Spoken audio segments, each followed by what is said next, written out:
Antonia is a self-taught programmer and passionate advocate for women and LGBTQ people in STEM, travelling worldwide to help businesses diversify their workforce. Diversity surrounds us every day, but it's not something we all necessarily think of being able to benefit from. Antonia will discuss how we can make changes in our actions and behaviours to fully realise the advantages of diversity so we can learn and innovate to make the world a better place.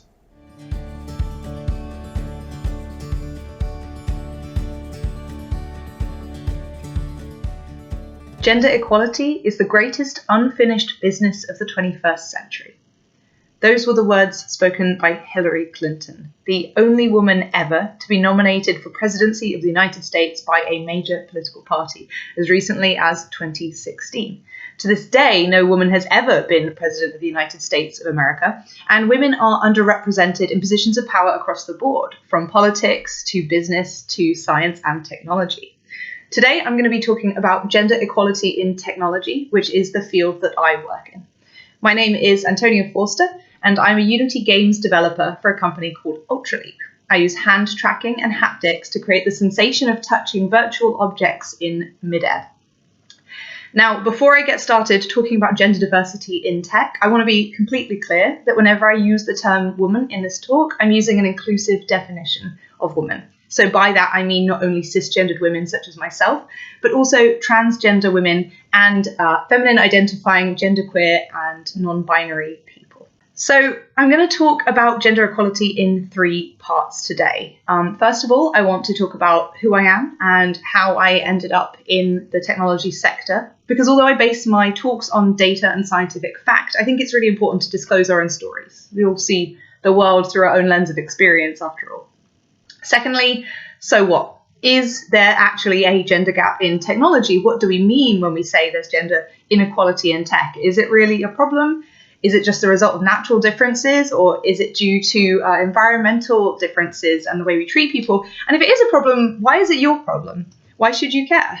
And then finally, now what? Hopefully, having convinced you that gender equality is and should be a priority for all organisations, I'll hopefully provide some actionable tips and strategies to help you get to that point. So first of all, who am I? Well, my background is actually in biology and specifically in animal behaviour. I used to work in world-leading research laboratories until I became disillusioned with academia. I didn't feel that it was the meritocracy that I'd been led to believe, and I felt very judged for being, in particular, a young woman in a very male-dominated field. So I ended up moving out of science and scientific research into science communication. I became a professional public speaker and science communicator in zoos and museums, which is interestingly a female-dominated industry primarily. And I had the great privilege of presenting talks at many different institutions.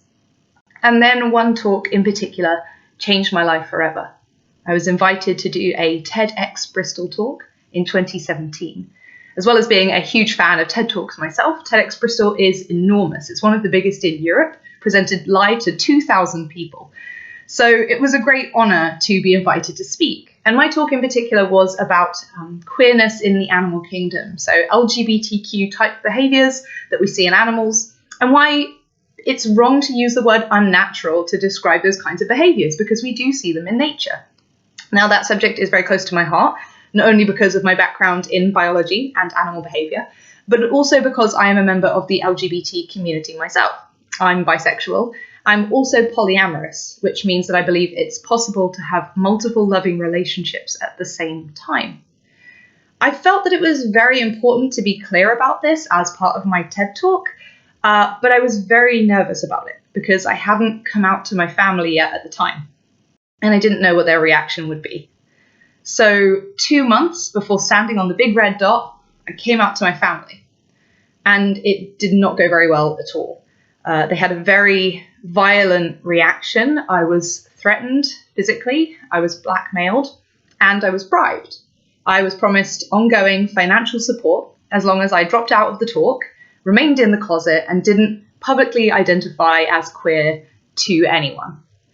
That was obviously devastating, both emotionally, but also because of the practicality of it. I wasn't financially independent at the time because science communication is not a very lucrative field.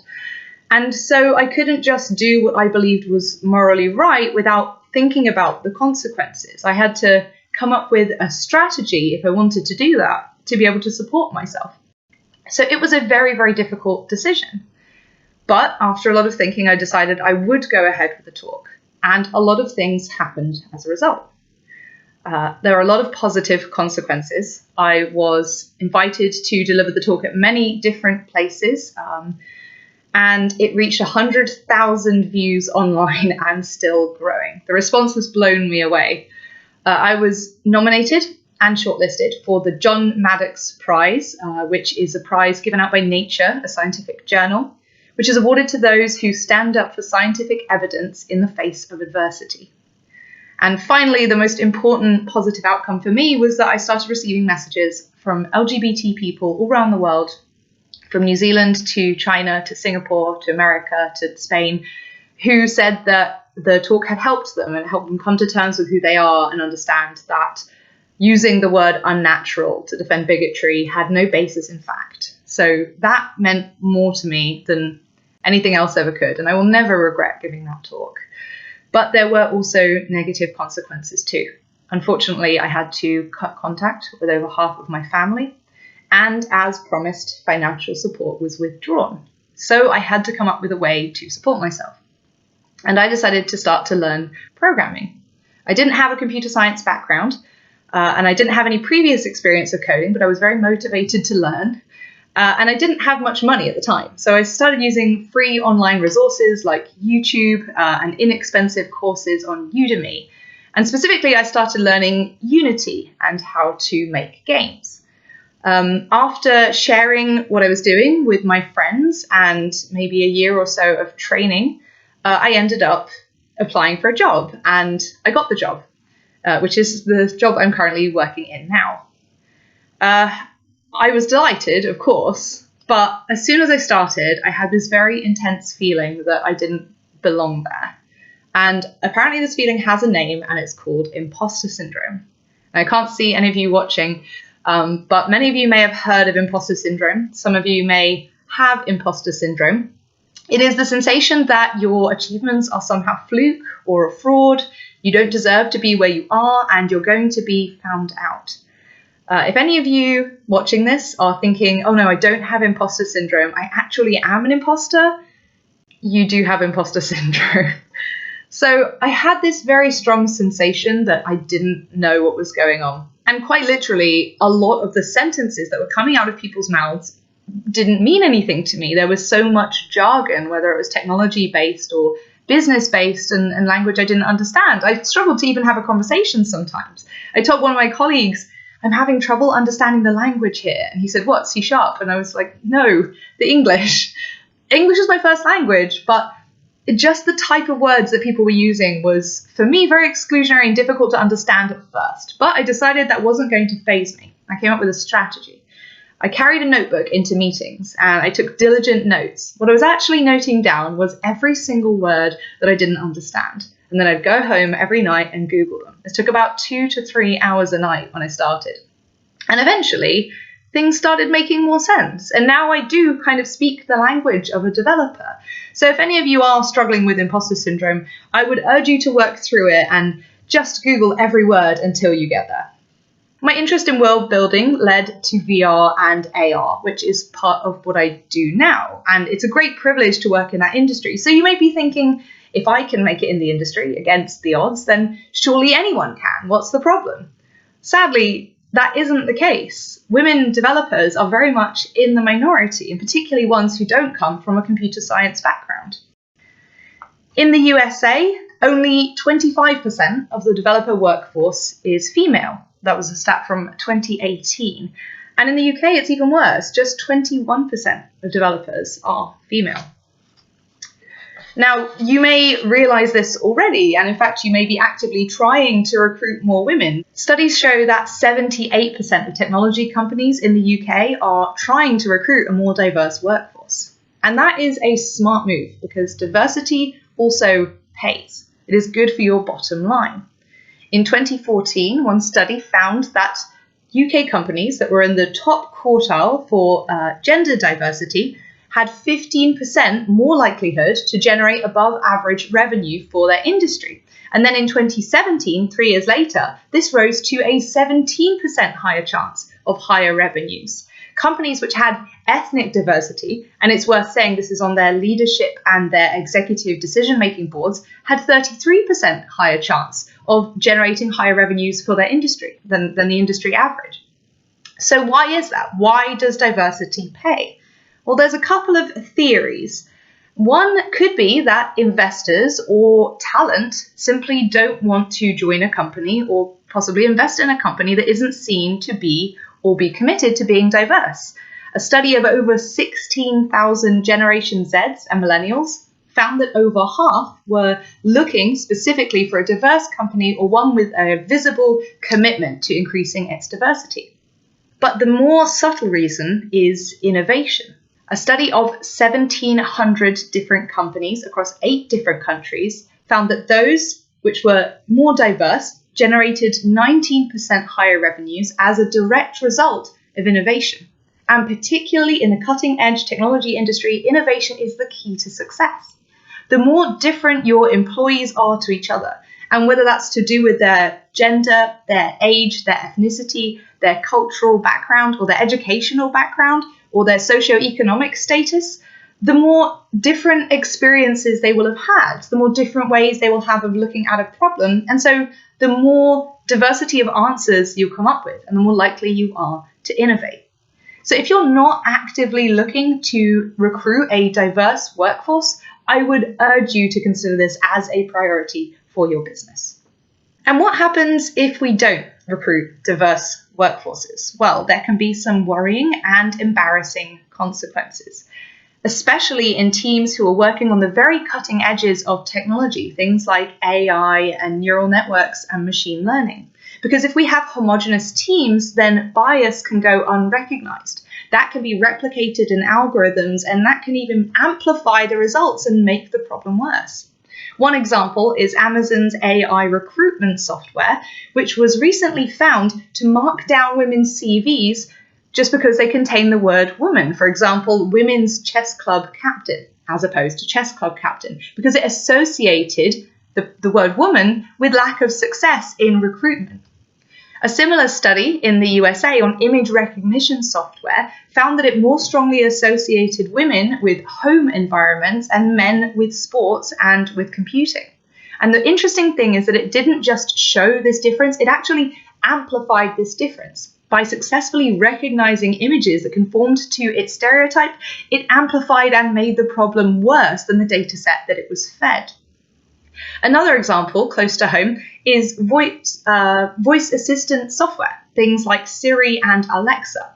Typically, we are used to these sounding female, and that's because the producers of this technology thought that clients and consumers would be more happy with a female voice in a servile role. Another example close to home are voice assistant technologies like Alexa and Siri, who we're more used to hearing with a female voice. Typically, producers of assistant technologies like assistance-based robots to have female voices because we associate them with a more servile role.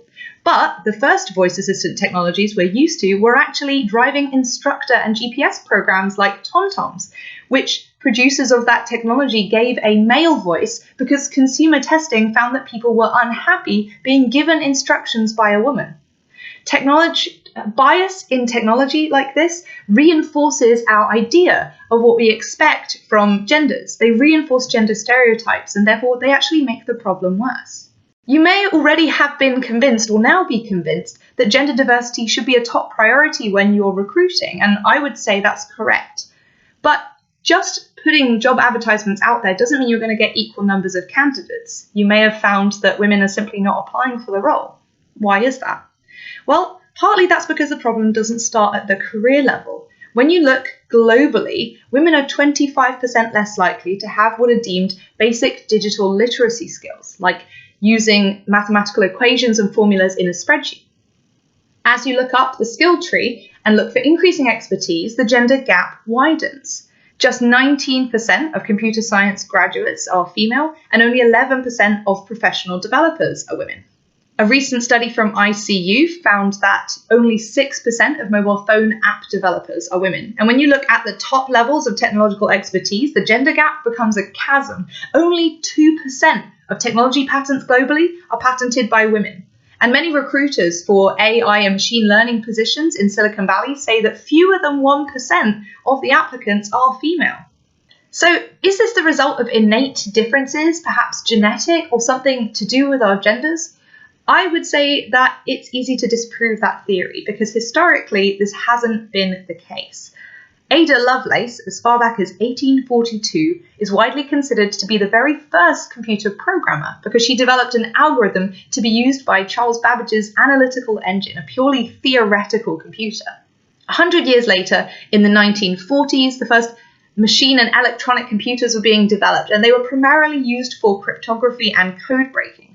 Bletchley Park was the UK hub for code breaking, and the majority of the people working there were women. Even in the 1960s, when we look at NASA's computer workforce, who worked very hard on getting men to the moon, a lot of the human computers, as they were called, the mathematicians and programmers behind the success of the moon missions, were in fact women. Margaret Hamilton led the development team who worked on the Apollo guidance computer, which landed men on the moon. And she helped coin the term software. In fact, she said that it didn't catch on and people joked that software was soft and therefore for women. And in fact, that's partly true. It was seen as clerical work. It was seen as something you needed to be detail-oriented and follow very careful instructions for, and therefore it was considered very suitable for women. So why is there such a big difference now? Why is there such a male dominance in the field? Well, something changed significantly in 1984. That year showed a huge drop in the number of women taking up computing and programming subjects, but no significant drop when you look at other subjects like physical sciences or law. Why did that occur? Why was that year so special? Studies in the 1990s suggest that it's because the mid-1980s also around the time when personal computers exploded in popularity and they were marketed as a boy's toy. Boys were twice as likely to receive a personal computer as a gift than girls were. Shared computers belonging to a whole household were more likely to be placed in a boy's room than a girl's room, and computers were more likely to be purchased by fathers than by mothers, often for their sons. At the same time, the media portrayal of programmers started to become much more prolific, and it was primarily portrayed as boys or men taking up these roles, and so the stereotype of the male programmer was cemented. So if this occurred in the 1980s, why do we still see this difference today? I would argue that there are two main mechanisms that drive this self-fulfilling stereotype, internal ones and external ones, and I'd like to talk about both today. The main internal mechanism, I feel, that may cause this stereotype to continue and the cycle to carry on year after year is something called stereotype threat. Stereotype threat is the idea, whether real or imagined, that you belong to some negative stereotype about your group. This causes your cortisol levels, your stress hormone, to rise, your glucose levels to drop, your heart to beat faster, your pupils to dilate, and the amount of cognitive capacity you have to focus on demanding tasks is reduced, and therefore your performance typically suffers. There are over 300 studies of stereotype threat, but one of the most widely studied examples is girls taking maths tests. Now, the stereotype of girls not being good at maths clearly affects children from a very early age, and there are many studies to support that.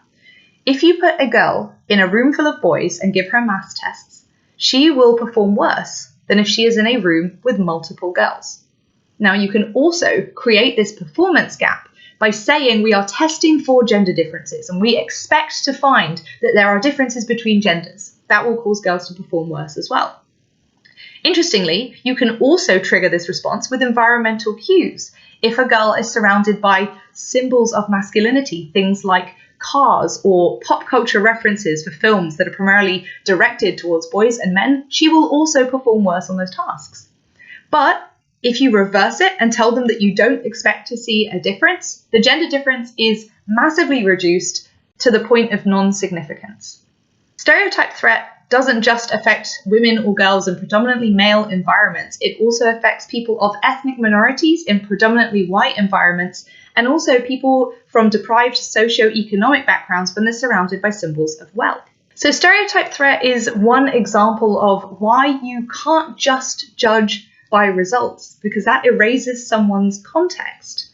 But also, external mechanisms affect results too. My favourite example of this is two reporters who worked in New York called Nicole and Marty. Now, Marty and Nicole had the same job and they shared the same inbox. And Nicole had previously had some trouble with her boss, who said that she wasn't as productive. But Marty assumed it's because she simply hadn't been doing the job as long. She wasn't as experienced. So, of course, her results would not be as good as his. Now, one day, Marty was having a lot of problems with a client. He said he was being rude, he was condescending, he was second-guessing all of his language and his decisions, and then he realized he was signing off his emails as Nicole. He reintroduced himself as Marty, and the client completely turned around and was thanking him for his professionalism, his intelligence, and his contribution. So Nicole and Marty came up with an experiment, and they decided for 2 weeks to switch signatures. Nicole had exemplary performance and incredible results at the end of the 2 weeks, and Marty went through hell. He said that clients were condescending. They didn't trust him to take on jobs that he could do in his sleep. One of them even asked if he was single. They showed this to their boss at the end of the 2 weeks, and they realized between them that what Nicole had to do was convince clients to respect her before taking on the job, whereas with Marty, that came by default. So, of course, his results were better. Unfortunately, when they took this to the boss, he said that he didn't care about the context, he just wanted results. So he wasn't going to accept this. That caused Nicole and Marty to quit and both go freelance. And they shared their story widely online, where it gained a lot of popularity. So I think both of these examples, stereotype threat and external bias like that faced by Nicole, explain why we can't just take results at face value. We have to understand where they've come from and why they might be happening. So I've explained my own story and hopefully convinced you that gender equality is something we should be prioritizing. But now what? What can we actually do to eradicate these internal mechanisms of stereotype threat and external biases? Where is it that we treat people differently where we could be treating them the same? How do we identify that and correct it? Well, one obvious place to start is the pay gap. In technology, there's a 25% pay gap. That is, men who work in the industry are paid 25% more on average than women. On the UK, across all industries, the pay gap is 18%, which means that the technology industry is actually doing worse than the average. Now, I want to be clear that that doesn't mean that men and women who do the same job aren't being paid the same, although that is also true, because when you match men and women in the same industry with the same role, men are still paid 5% more than women. But the 25% figure comes from the fact that women are underrepresented in senior positions, particularly positions of power. Just 13% of executive roles are occupied by women. Other studies have found that when men and women occupy the same role and perform equally well, men are twice as likely to be promoted to a managerial role than women are, and they receive a 20% higher bonus. Men are perceived as leaders more naturally and more frequently than women are, regardless of performance. Men are identified and promoted into positions of leadership more frequently and more readily than women are, regardless of performance. Now, why is this? Is it simply because women don't ask for these promotions? That was believed to be the case for a long time, and that idea was based on data. But if you dig into the data, it turns out that that didn't account for industry. Women are overrepresented in industries where you can't ask for a pay rise, things like minimum wage, shift work, 0-hour contracts, or catering. When you match on industry and position, it turns out women do ask for pay rises as frequently as men, but aren't rewarded them as often. Why is that? One of the possible reasons is that women are more likely to take on what's called glue work. Tanya Riley, who's the principal software engineer at Squarespace, came up with the term glue work to describe things that don't directly produce code that is being pushed, but are very important for productivity across the entire team. Things like running or chairing meetings, setting code standards, creating documentation, creating onboarding processes for new starters. All of these things are extremely important for productivity across a team, but they're not necessarily as promotable as developing new technological skills. Women are 48% more likely to volunteer for glue work and 44% more likely than men to be volunteered by their team leader to do those kinds of work. But when you delegate those types of tasks, do consider how that's going to affect someone's promotability down the line and the diversity of your workforce. Just because someone volunteers for something doesn't mean it's necessarily the best idea to give it to them. You may want to delegate this evenly across your team to make sure that it's shared out fairly. And also recognize it when it comes to promotional opportunities. Don't overlook the glue work. Now, it may be tempting just to ask women to stop volunteering for these roles and focus on more technological and promotable tasks, the lean-in theory. But that's very difficult, and it puts women in what's called the double bind, because if you're too nice, you end up doing lots of silent, unrecognized glue work. But if you're not nice enough, that also can have a negative impact on a woman's career. Women who don't volunteer for opportunities are sometimes called abrasive, and that word in particular haunts women. A very interesting study of 250 different appraisals across 25 companies found that the word abrasive appeared in 17 different women's appraisals and exactly 0 men's appraisals. It seems to be a very gendered word. Not only that, but women tend to be given more vague feedback and also personal comments. Things like, you had a great year, or try and be more open. Now, what's more useful is specific actionable feedback, like which technologies to learn, which skills to develop, which programs to focus on. That's the type of feedback that's more readily given to men. So I would urge you to give equal opportunities and equal feedback to everyone. Don't assume that that will hurt someone's feelings. It's actually extremely necessary to progress someone's career. So we've already touched on equal opportunities and equal feedback and recognizing the glue work. So I want to talk about just 2 more things that we can do to try and reduce external bias in our companies. Consider hiring not on experience, but on potential. Victoria Alonso, who is the Executive Vice President at Marvel, swears by this, and she has very gender-balanced teams.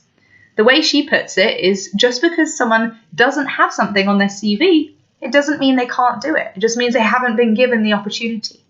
There's many reasons that someone may not have done a computer science degree, whether that's to do with gender or language or exclusion or their socio-economic background.